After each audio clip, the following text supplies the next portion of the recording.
नमस्कार. काय कसं चालू आहे प्रचाराची तयारी? प्रचाराचं काम चालू आहे. कमी दिवस राहिलेले आहेत आणि काम भरपूर आहे.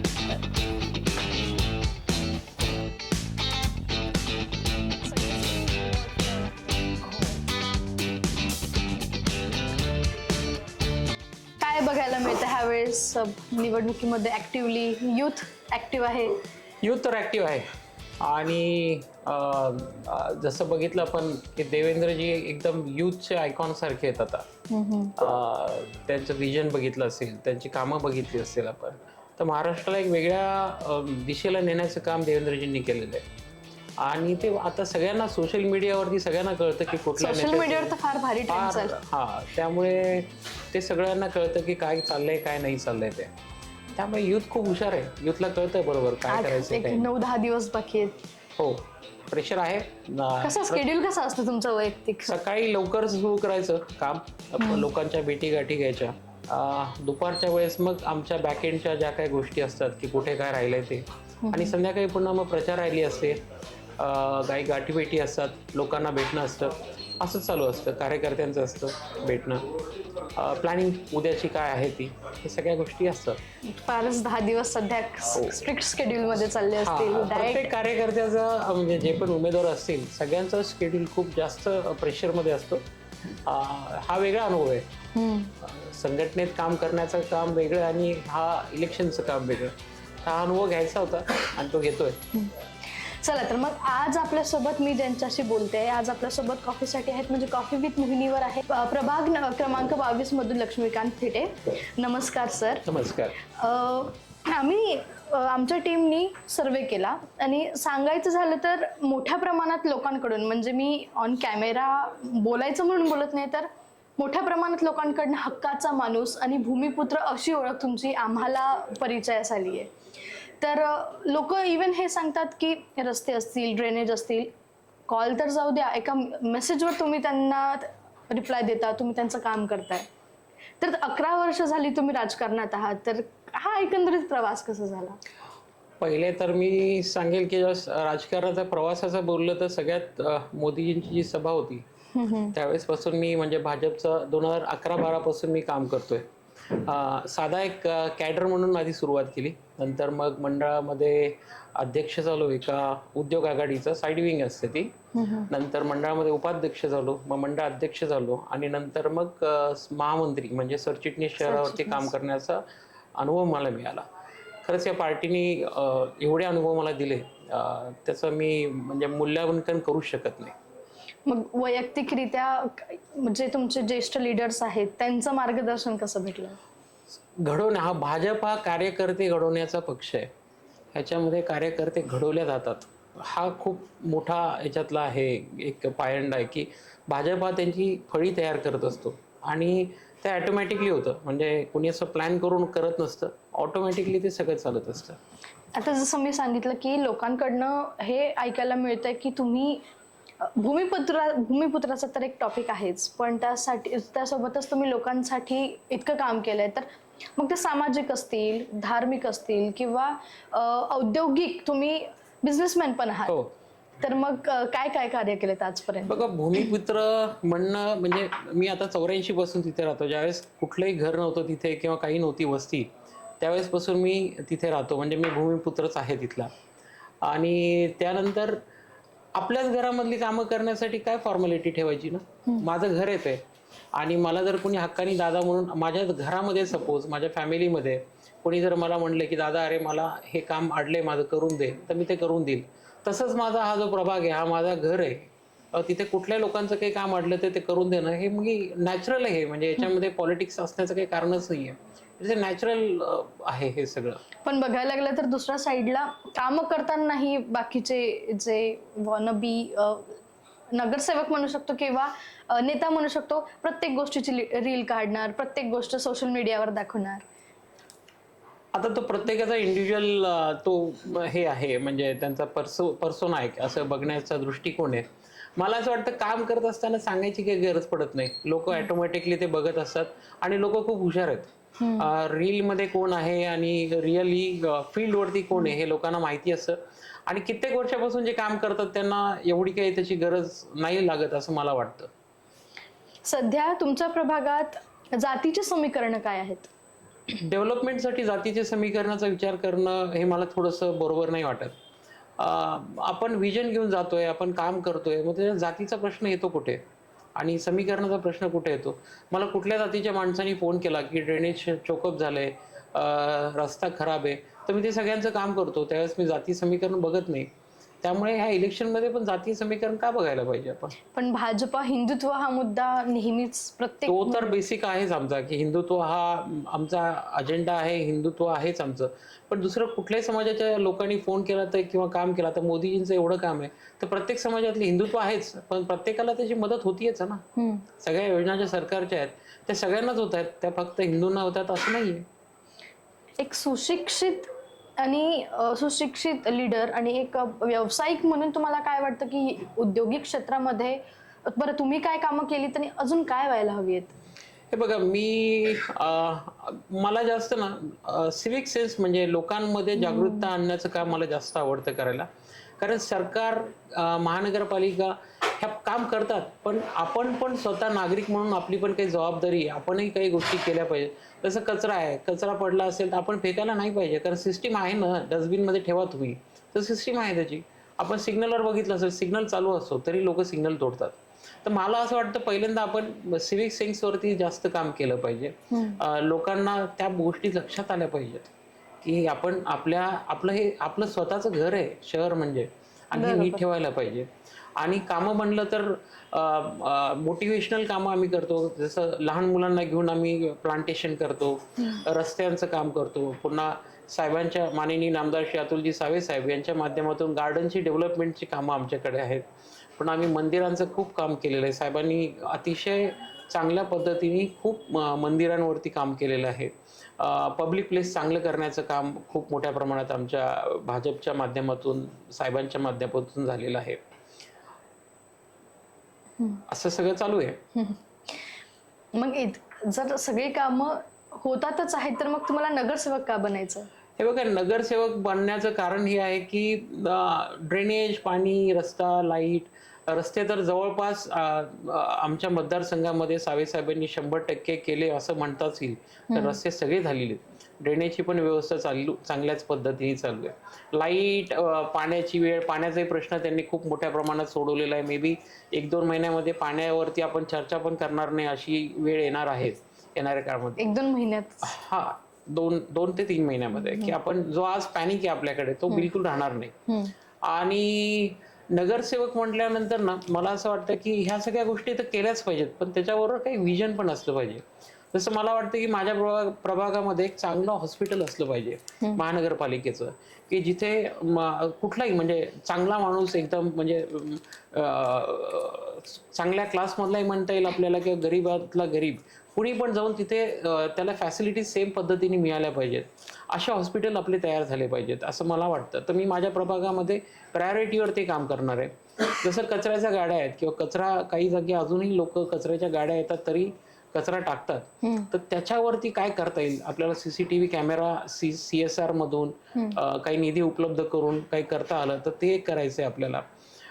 ह्या 2 प्रमुख गोष्टी आहेत माझ्या. आणि सगळ्यात मला जे महत्वाचं वाटतं की आमच्याकडे ओपन स्पेस खूप आहेत, आणि ह्या ओपन स्पेसमध्ये चांगल्या पद्धतीचे गार्डन डेव्हलप करणं खूप गरजेचं आहे. कारण आजकालची जी पिढी आहे ना, आपण आपल्या घरातल्या मुलांना म्हणतो मोबाईल का बघतोस, TV का बघतोस, तो करेल काय? तर त्याला बाहेर गार्डन असेल, खेळायला जायला जागा असेल तर तो तिथे वेळ घालेल ना. कशाला मोबाईलवरती गेम खेळेल? तिथे जाईल गार्डनमध्ये, क्रिकेट खेळेल, सीसॉ खेळेल, झोका खेळेल, अशा सगळ्या गोष्टी करेल. आणि वयस्कर लोक पण आज बघितलं आपण तर खूप मोबाईलवरती असतात असं मला वाटतं. पण त्यांनाही तिथे जाण्यासाठी एक प्लॅटफॉर्म तयार करणं आपल्याला खूप गरजेचं आहे. तर ह्याच्यामध्ये मला काम करण्याची खूप इच्छा आहे. कारण त्या ओपन स्पेसमुळे जर त्याचा सदुपयोग झाला नाही तर कुठे ड्रग्ज असतील किंवा असं या गोष्टींचं प्रमाण वाढत चाललंय. हेच कारण आहे. ऍक्च्युली काय झालंय की ओपन स्पेस आपल्या मेंटेन नसल्यामुळे म्हणता येईल, किंवा डेव्हलप नाही असं म्हणता येईल. त्यामुळे काय होतं की लोकांचा वावर कमी होतो, आणि लोकांचा वावर कमी झाला की तिथे न्यूसन्स व्हॅल्यू वाढायला लागते. आणि न्यूसन्स व्हॅल्यू वाढायला लागले की मग समजा 10 लोक जात असतील, ते पण म्हणतात नाही यार जाऊ द्या, तिथे कशाला जायचं, तिथे अशी मुलं बसलेली असतात. तर आपण जर ते डेव्हलप केली तर लोकांची रेलचेल वाढेल. म्हणजे एखादं बंद घर असेल तर तिथे न्यूसन्स वाढतो, पण जिथे लोक राहायला लागली तर तिथे न्यूसन्स व्हॅल्यू राहत नाही. ते घर स्वच्छ पण राहतं, व्यवस्थित पण राहतं, ह्या सगळ्या गोष्टी होतात. तसंच ह्या गोष्टींचं पण आहे पब्लिक प्लेसचं. लोकांचा वावर वाढला की ऑटोमॅटिकली ते स्वच्छ राहायला लागेल, मेंटेन करतील लोक. एखाद्या कुणाचा वाढदिवस झाला तिथे जाऊन झाड लावतील, हे सगळं करतील लोक. तर अशा पद्धतीने याला सॉल्व्ह करणं गरजेचं आहे असं मला वाटतं. टॉयलेट्स पण हा, प्रत्येक गार्डन मध्ये कारण टॉयलेटची व्यवस्था करणं गरजेचं आहे. कारण आता खूप गरज आहे त्या गोष्टीची. आणि मला असं वाटतं की त्या टॉयलेट्सला पण आपण नाही का गुगल मॅपवरती टाकलं पाहिजे. कारण आता एवढं टेक्नोसॅव्ही झालेलो आहेत आपण की कुणी पण सर्च करेलच. AI with governance. तर ही गोष्ट करायला पाहिजे. टॉयलेटची व्यवस्था खूप चांगल्या पद्धतीने होणं गरजेचं आहे. शहराची ती गरज आहे. आणि खरं पाहिलं तर इथून पुढे चांगले नगरसेवक जाणं महानगरपालिकेमध्ये पण गरजेचं आहे. कारण येणाऱ्या काळामध्ये शहरामध्ये खूप साऱ्या इंडस्ट्रीज येत आहेत, तर खूप सारे बाहेरचे लोक येणार आहेत तिथे. एम्प्लॉयमेंट वाढणार आहे, नोकरीसाठी लोक येणार आहेत, कामधंद्यासाठी लोक येणार आहेत. तर आपल्यावरती जबाबदारी आहे आपलं शहर चांगलं ठेवण्याची. पण सर आता तुम्ही एम्प्लॉयमेंटचा मुद्दा घेतला. आपल्याकडे MIDC आहेत. स्किल्ड नसल्यामुळे कुठे ना कुठे बाहेरून दुसऱ्या राज्यातून मुलांना किंवा दुसऱ्या राज्यातून येणाऱ्यांना संधी दिली जाते. इथल्या लोकलाइट्स जे आहेत ते कुठेतरी वगळल्या जातात. असं नाहीये खरं पाहिलं तर. पण तरी त्या मुद्द्यामध्ये असं करता येईल आपल्याला की आपण सेंट्रल गव्हर्नमेंटच्या किंवा स्टेट गव्हर्नमेंटच्या खूप साऱ्या स्कीम्स आहेत. आम्ही भाजप म्हणून खूप जास्त प्रमाणात त्याचं इम्प्लिमेंटेशन करतो. पण माझ्या डोक्यात आहे की माझ्या प्रभागामध्ये त्याचं एक सेपरेट युनिटच मी चालू करावं, ज्याच्यामध्ये कुठलाही विद्यार्थी आला तर त्याला सिंगल विंडो सोल्युशन भेटलं पाहिजे. की तो आला, तो म्हणला की मला पुढच्या कोर्समध्ये मला कुठे स्कॉलरशिप मिळेल किंवा मला ॲडमिशन्स कुठे घेता येतील, तर त्याचं सोल्युशन आम्हाला तिथं देता आलं पाहिजे. एखादा इंजिनिअरिंग झालं असेल, काही झालं असेल, तर त्याला गव्हर्नमेंटकडून आपल्याला लोन देऊन त्याला उद्योजक कसं बनवता येईल, त्याच्यासाठी एक प्लॅटफॉर्म मला तयार करायचा आहे माझ्या प्रभागामध्ये. तर हे विजन माझं त्याच्याबद्दलचं आहे. खरं सर, जे म्हणतात ना की तुमचा नेता जर सुशिक्षित असेल तर त्याचे विजनही कुठेतरी वन स्टेप अहेड राहतात. म्हणजे पाणी, ड्रेनेज, ह्या तर बेसिक नीड्स आहेतच, ह्या तर व्हायलाच पाहिजे. पण त्याच्या पुढे आपण कधी जाणार?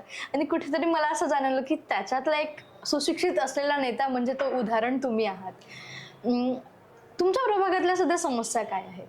बघा, माझ्या प्रभागामध्ये पाण्याची जी समस्या होती ती ऑलमोस्ट आता संपण्याच्या मार्गावरती मी सांगितलं. कारण पाईपलाईन झालेल्या आहेत, बऱ्यापैकी टाक्यांचं पण काम झालेलं आहे, तर ते बऱ्यापैकी संपुष्टात आलेलं आहे. थोडंसं क्राईम रेटचा विषय आहे आमच्या तिथे, पण त्याला देखील चॅनलाइज करू शकतो आपण. खूप सोप्या पद्धतीने करता येईल त्याला. की जिथून क्राईम सुरू होतो तो संपवायची गरज तिथे आहे. तर पोलिसिंग जर आपण चांगली करून घेतली आणि नागरिकांमध्ये पण अवेअरनेस जर केला आपण की तुम्हाला कुठे वाटतंय ना न्यूसेन्स, तर लगेच इमिडिएटली कॉल करा. पोलिसांना कॉल करायला तुम्हाला भीती वाटत असेल तर तुम्ही आम्हाला कॉल करा. We will serve you. आम्ही जाऊ आणि आम्ही पहिल्यांदा तो प्रॉब्लेम सॉल्व्ह करून पोलिसांना इन्व्हॉल्व्ह करू.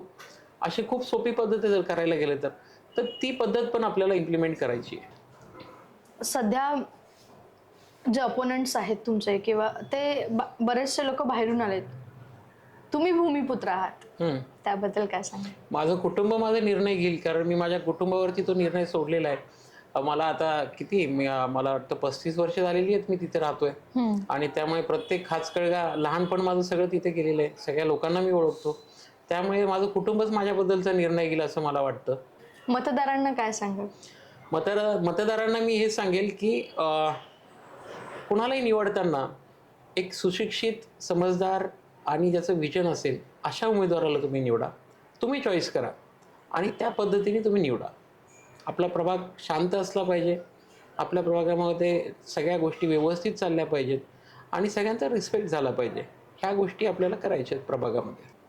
सर, यूथसाठी तुम्ही बोललात, पण कुठेतरी त्यांना चॅनलाइज करणं, त्यांना स्ट्रक्चर्ड वेनी घेऊन जाणं खूप महत्त्वाचं आहे. त्यांच्या प्रश्नांना असेल तर याकडे कसं बघता तुम्ही? मला असं वाटतं की संगत चांगली असेल तर बाजूचा बरोबर चांगला घडतो. तर संगतच चांगली करणं गरजेचं आहे. यूथनी मला असं वाटतं नेत्यांकडे बघताना हे पण बघितलं पाहिजे की नेते स्वतःचा व्यवसाय करतात, स्वतःची नोकरी करत असतील तर नोकरी करतात, शिकलेली नेते आहेत, असं पण त्या कार्यकर्त्यांनी किंवा जे यूथ आहे त्यांनी बघितलं पाहिजे. नुसतं नेतेगिरी करून होत नसतं, घर पण चालवावं लागत असतं. त्यामुळे व्यवसाय करा स्वतःचा आणि नंतर ही सोशल वर्क आहे, म्हणजे हे काम तुमचे जनतेचं काम करायचं आहे तुम्हाला, पण त्याच्यासाठी तुम्ही तुमचं स्वतःचा पण बेस तयार करून ठेवा आणि नंतरच राजकारणामध्ये या. मी असं म्हणेल सगळ्यांना की आपल्याला हे करणं खूप गरजेचं आहे ना. यासोबतच महिला सक्षमीकरण कुठे आजही महिलांची सुरक्षा असेल, महिलांना सक्षम करणं असेल, हे मुद्दे 2026 मध्येही तितकेच महत्त्वाचे ठरत आहेत. महिलांसाठी तर आपल्या महाराष्ट्र शासनाच्या म्हणजे पोलिसिंगमध्ये पण खूप चांगल्या पद्धतीने काम चालू आहे.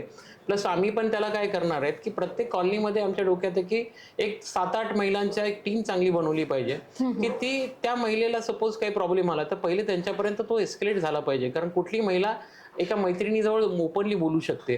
तर अशी प्रत्येक कॉलनीमध्ये आपल्याला एक समिती टाईपमध्ये चालू करायचं आहे की ती तिथे पहिल्यांदा तिथून तो प्रॉब्लेम सॉल्व्ह व्हायला पाहिजे आणि नंतर मग त्याला जसं पुढे एस्केलेट करायचं आहे तर त्या पद्धतीने आम्ही ते एस्केलेट करण्याचा प्रयत्न करू. 7-8 महिला जर एकत्र कुठे असतील ना तर कुठलाही पुरुष आणि कुठली गुन्हेगारी होण्याचा काही प्रश्नच येत नाही. कारण महिला हे दुर्गेचं रूप आहे, हे आपण विसरून चालणार नाही. हायजीन पण एक पार्ट येतो महिलांसाठी. मी जसं पहिले पण तुम्हाला म्हटलं की आपल्याला टॉयलेटची खूप गरज आहे. कारण पुरुषांची गोष्ट वेगळी असते, पण महिलांना खरंच मी तर त्या बाबतीत खूप सिरियस आहे की महिलांसाठी टॉयलेटची व्यवस्था, मोबाईल टॉयलेट्स असतील, ई टॉयलेट्स असतील, हे करणं खूप गरजेचं आहे. कारण तो प्रश्न कठीण आहे, तो इतकी लोकसंख्या वाढतीये, त्यामुळे ते करणं खूप गरजेचं आहे आणि त्याच्यावरती माझा 100% फोकस आहे. बरोबर. आता तुम्ही सुशिक्षित आहात आणि म्हणून कुठेतरी आपले डिस्कशन करतानाही मला मजा येते आणि आपले टॉपिक्सही हे विकासाचे आहेत. पण मेजरली जे उमेदवार आहेत सध्या ते सुशिक्षित नसणे म्हणजेच त्यांचे म्हणजे असं म्हणता येईल की प्रचारातूनही ते फक्त धर्म, जात या गोष्टींकडेच वळतात. तर अशा उमेदवारांबद्दल तुम्ही काय बोलाल? मला असं वाटतं पुढच्यांचं वागणं कसं आहे याच्याकडे आपण लक्ष देण्यापेक्षा आपलं वागणं कसं आहे तेच चांगलं ठेवलं पाहिजे. पण याच्याने कुठेतरी अस्थिरता पसरतेच. हो, आता ते जर न्यूसन्स पुढचा कोणी करत असेल तर त्याला मला उत्तर द्यायची काही गरज नाही आहे. माझ्या कामातून आणि लोकांना सगळं कळत असतं. लोक खूप हुशार आहेत. कोण कसा आहे, कोण कसा नाही हे लोक अगदी चांगल्या पद्धतीने ओळखतात. त्यामुळे मी माझी लाईन नाही बदलू शकत ना. दुसरा कोणी लाईन बदलतोय किंवा क्रॉस करतोय तर मी माझी लाईन नाही बदलू शकत. माझी जी लाईन आहे ती मी तशीच ठेवणार आहे आणि शांततेतच त्याचं उत्तर असलं पाहिजे असं मला वाटतं. शांततेचा मुद्दा तर आहेच. विकासाचं काय? विकास कधी होणार? विकास मागच्या 10 वर्षांमध्ये आपण सर्वांनीच बघितलेला आहे. आपण जर बघितलं असेल तर सेंटरमध्ये कोण आहे तर भाजपची सरकार आहे. पंतप्रधान नरेंद्रभाई मोदीजी आहेत. महाराष्ट्रामध्ये बघितलं तर देवेंद्रजींचं सक्षम असं सरकार आहे आणि आपण जर शहरामध्ये बघितलं तर आपल्याला मंत्री माननीय नामदार श्री अतुलजी सावे साहेब आहेत. आमच्या मतदारसंघाबद्दल बोलायचं म्हणलं तर त्यामुळे विकास तर होणारच आहे ना. कुठे थांबण्यासाठी कुठे ऑब्स्टॅकलच नाही आहे ना की जिथे काम आमचं थांबू शकतं. अशी कुठलीच गोष्ट नाही आहे की ती आम्हाला वाटते की ही डेव्हलपमेंट व्हायला पाहिजे तर ती सरकार पण ती तेवढी पॉझिटिव्ह आहे की इमिडिएटली ते काम होईल आमचं. त्यामुळे विकासासाठी हा जो चॅनल आहे प्राईम मिनिस्टर पासून ते सीएम पर्यंत मंत्री आमदार हे सगळे आमचे लोकल गव्हर्नमेंट गव्हर्नमेंट पर्यंत. मग लोकल गव्हर्नमेंटमध्ये आम्ही असल्यावरती ते कामं होतीलच आमची 100%. गेल्या 35 वर्षापासून तुम्ही तिथे आहात, तुम्ही तिथले स्थायिक आहात, तुम्ही भूमिपुत्र आहात. म्हणजे तिथे काही नसण्यापासून ते आज तुमच्या प्रभागाचं डेव्हलपमेंट होतपर्यंत तुम्ही सगळं बघितलंय आणि मला खरोखर खूप छान वाटतंय एक अशा उद्योजक आणि एक सुशिक्षित नेत्याला भेटून बोलून त्यांच्याशी गप्पा मारून. काय वाटतं तुम्हाला? काय सांगाल?